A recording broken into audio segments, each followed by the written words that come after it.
دیشب دفترچه قسامو ورق میزدم تمومی نداره.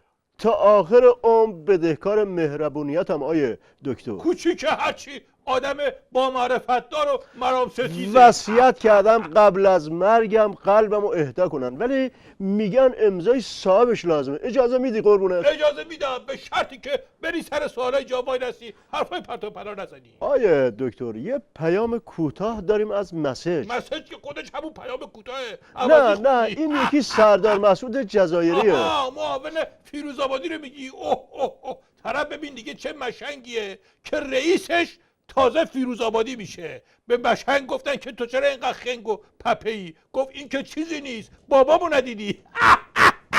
روشن شد. یا همچین بذارم که خودت هم برای خودت یه فیساغونسی بشی، یا میخوای یه خود رنگ سفید برات قاطی کنم که همچین بفهمی نفهمی روشن بشه. حالا مواظب سوالای پرت و پلا یارو باش، دماغتو بگیر و بخون.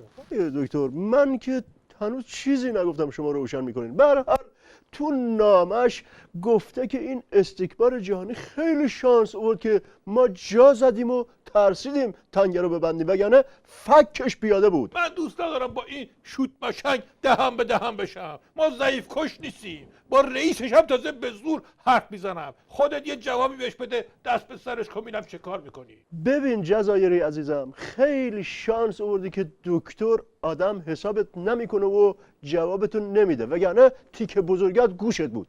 ولی من خیرتو میخوام. من میتونم نرم تو رو دوزاریت بندازم و حالیت کنم. میدونم که ممکنه حرفامو باور نکنی. من خیرتو میخوام. من خیلی دوست دارم، اینو از ته قلبم میگم. میدونم که میگی دروغ میگم، ولی باور کن راست میگم. من دروغگو نیستم.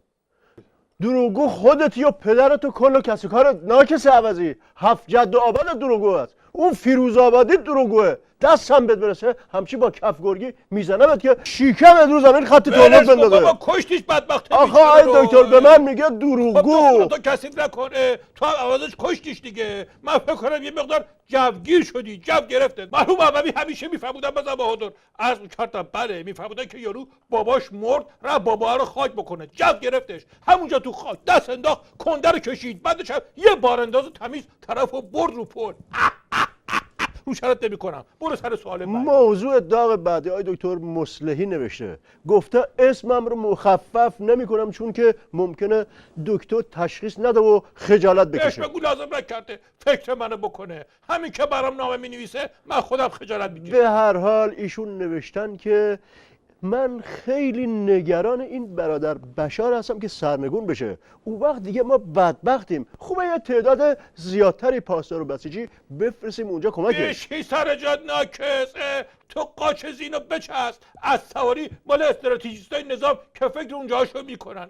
دهن منم باز نکن ناکس. مرحوم عوضی همیشه میفرمودن بزن بهادر. از کردم بله میفرمودن که پیرمرد جن دید، بعد گفتش که از قیافه تو پناه میبرم به خدا. جنه گفت ناکس حالا ما نجیبیم جوابتون نمیدیم، ولی فکر کردی خودت خیلی برد پیتی. روشن شد یا همچین بذارم که جن بیاد به چشمه. آیه دکتر به خاطر دعواهای داخل نظام تو دل خیلی از مسئولین خالی شده. امیدی به فردای خودشون ندارن. بله. سردار علایی رو که سایش با تیر میزنن، نماینده های چند دوره‌ای مجلس رو رد صلاحیت کردن، حکم حبس خانم فاضل رفسنجانی هم که دادن، آجم که به 1 سال زندان محکوم شده یه نامه اختصاصی به خود شما نوشته. علی اکبر جوان فکر رو میگی؟ بله مشاور آق محمود. بله رئیس خبرگزاری نظام. بله آیه دکتر. وسط این جنگ و دعوا که سگ صاحبش نمیشناسه من بیام جواب نامه آجو بدم؟ بابا خود آق محمود دارن گلگیروانیش میکنن چپ و راست. این که دیگه خوردریز و ریموتش مسلوق میشه. مرحوم عوضی همیشه میفرمودن بزن بهادر. عرض کردم بله میفرمودن که دزده رفت تلویزیون یه خونه ای رو دزدید، فرداش مراجعه کرد به صابخونه گفتش که ببخشید میخواستم لطفا اون ریموتش رو بدید چون دیگه به درد شما نمیخوره. روشن شد یا همچین بذارم که ریموت فکر بشی به نه جای خیر جواب نه خیر فکر. این قضیه روشن نشد. خب شاید بهتر باشه جواب درست حسابی به این سوال بدین. چطوریه که همه کسایی که توی نظام سری تو سرا بودن سر از هلوفتونی در آوردن و یا قرار در بیارن؟ هر کی میخواستن باشن برای خودشون بودن، بی خود کردن، باید به درد مقام عظما بخورن. از قدیم گفتن علف باید به دهن بزی شیرین بیاد. البته اینا هم یه عمر خودشونو کشتن که شیرین تری علف دنیا بشن، غافل از این که طرف مقابلشون اصلا بز نبود که. یعنی چی های دکتر؟ یعنی گاو بود؟ شما راست تو برنامه من به مقام عظما میگی گاو؟ صبر کن ببینم، تو دهن من حرف نذار ناکس. بفرمایید که این برنامه گاوداریه یا کلاس انشای فواید از گاو خدا آیا باشه، دکتر؟ مگه گاو چشه؟ همین الان بذار جلو خود مقام عظما از خداشه که بهش میگن گاو، ولی این بدبختی رو نداشته آخه باشن. من اگه حق دارم این حرف بدبختی رو سراغ بزنم، هر ولی تو کسی به عنوان دونه بدونه استراتژی برای ایشون نظام